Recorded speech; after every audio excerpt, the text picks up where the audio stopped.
بسم اللہ الرحمن الرحیم۔ کسی جنگل کے اندر ایک کوا رہتا تھا۔ وہ کبھی ایک ٹہنی پہ اڑ کر جاتا، کبھی دوسری ٹہنی پہ جاتا اور بڑی خوشی کی زندگی گزار رہا تھا۔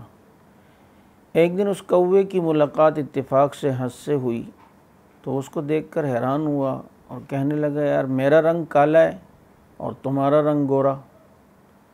اس ہنس نے کہا کہ اصل میں بھی یہی سمجھتا تھا کہ میں خوش نصیب ہوں کہ میرا رنگ گورا ہے، لیکن جب میں نے طوطے کو دیکھا تو طوطے کے اندر تو دو رنگ تھے اور میرے اندر صرف ایک رنگ ہے۔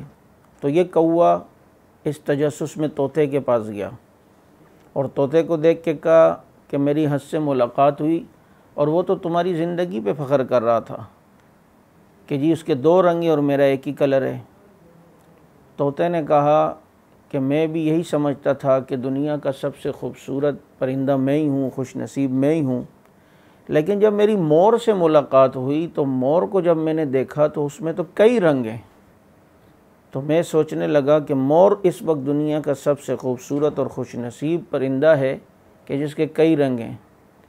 تو یہ کوا پھر مور سے ملنے کے لیے گیا تو وہ کسی گارڈن کے اندر، چڑیا گھر کے اندر پنجرے میں قید تھا۔ تو کوے نے اس سے ملاقات کی اور کہا کہ تم بہت خوش نصیب ہو۔ میں پہلے ہنس پر حیران ہوا، پھر میں نے طوطے کو دیکھا اس کے دو کلر، لیکن اب میں تمہیں دیکھتا ہوں کہ دنیا کے خوش نصیب پرندے تم ہو کہ تمہارے اندر اتنے کلر ہیں اور تم دنیا کے خوبصورت ترین اور خوش نصیب پرندے ہو۔ تو پھر پتہ ہے اس مور نے کیا کہا؟ اس مور نے کوے سے کہا کہ تم میرے بہترین کلروں کو دیکھ رہے ہو، لیکن مجھے بند کمرے میں تم نہیں دیکھ رہے کہ میں اس پنجرے میں قید ہوں۔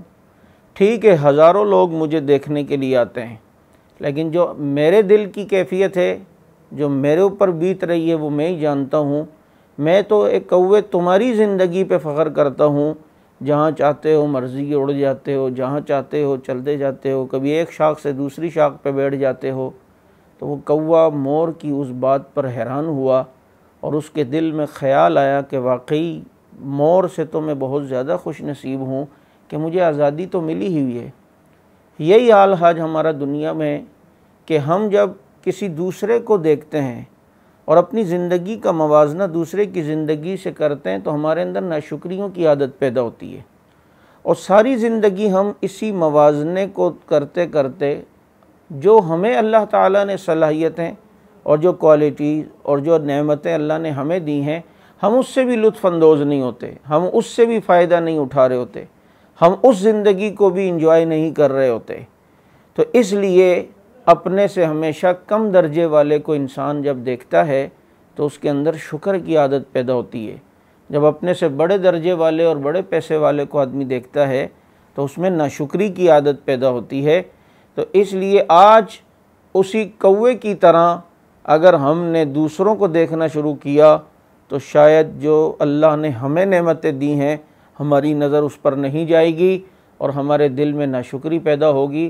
بعض دفعہ دوسرا آدمی جو ہمیں خوش نصیب نظر آ رہا ہوتا ہے، لیکن اس کی زندگی اتنی تنگ ہوتی ہے کہ اس کی حقیقت آپ پر آشکارا ہو تو آپ اپنے آپ کو دنیا ہی میں جنتی سمجھنے لگیں گے کہ اللہ نے مجھے تو اتنی زیادہ وسعت دی ہے اور اتنا سکون دیا ہوا ہے۔